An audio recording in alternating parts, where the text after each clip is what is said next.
Hey guys, Mandy Bujold here. Thanks for tuning in.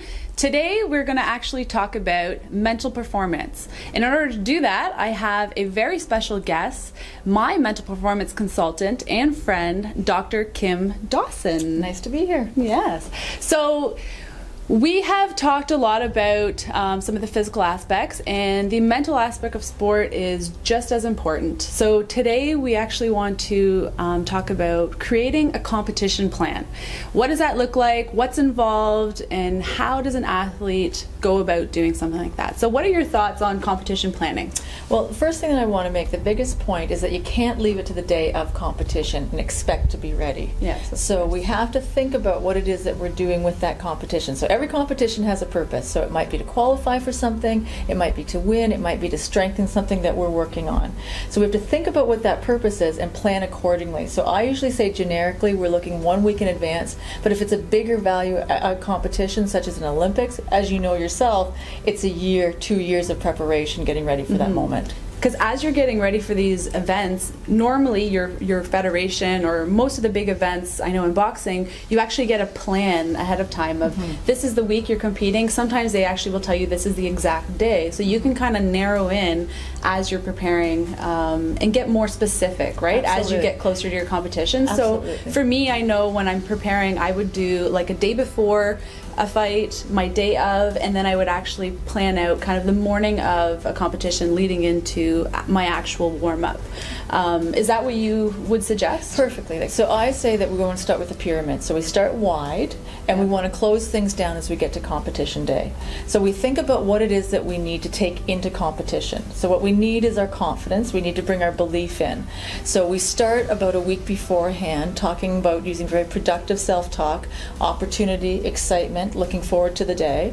We talk about how do we manage that doubt. We bring in doubt, we push out relaxation, so we're able to manage what we're trying to do using things like visualization, but not just the competition itself, but how you're going to react to that competition environment. Right? So the first thing I'll ask an athlete is, have you been in that forum before? Have you been in that gym? Have you been in that pool? Do you know what it looks like?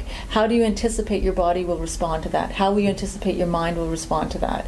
Is there a situation, is there a coach, is there another athlete that will take you someplace else?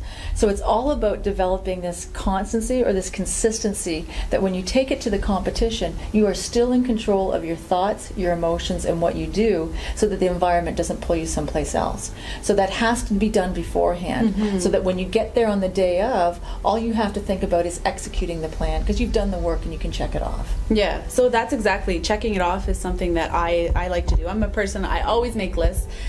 So as I'm kind of creating, and I'll even have it down to, you know, when my meals are going to be, if I need to do any recovery or massage, I have all of that kind of in my plan.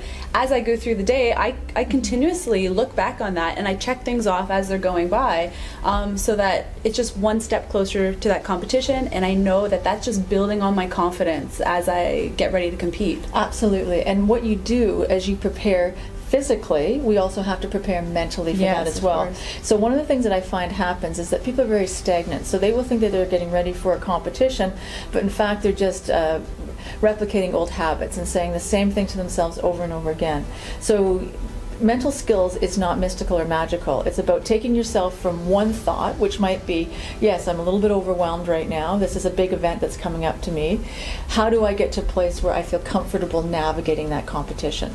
So working then, using self-talk, using breathing, using a number of different techniques so that you move yourself through to a much more productive place. Okay, so it has to be very dynamic. It can't be static.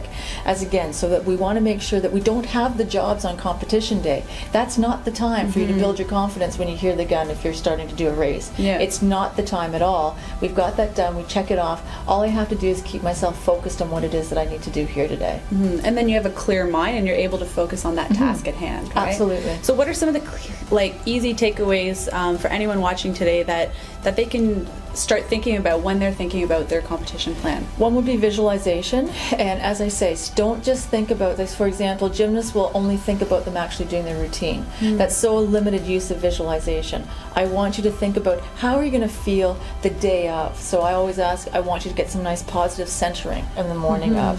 How are you going to feel when you walk into the gym? make sure there's one thing that I want, you feel in control of your emotions, not them being in control of you.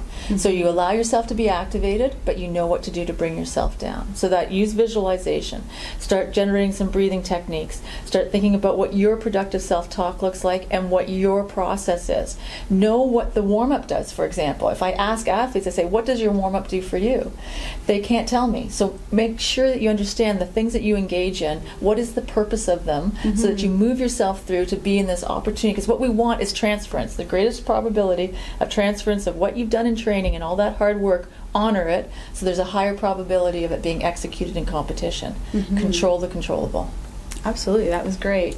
And I know that all kind of leads into being that best version of yourself, right? And I think that's something that I've always been very particular about when I'm in competition. It could be something as simple as making sure I do everything perfectly that day, and that's why anyone who's ever roomed with me when I'm at a competition knows that when I wake up, I make my bed and I make it perfectly. And I just doing those small things and doing them well, I think helps me as well. Just feel like when I'm going to get into the ring, I'm going to be able to do things technically well. So I think all of those little things translate into your overall plan. So I want to thank you for being here and for sharing some of your tips. But I do want to stress that, although we are going to share a lot more tips on these mental performance topics as we move forward, that it doesn't replace actually going to see a mental performance consultant like Kim. So Kim does have a clinic here in Waterloo, the Dawson Clinic, and being able to reach out to someone like Kim is really going to help you take your performance to the next level, and it's something that's really helped me in my career as well.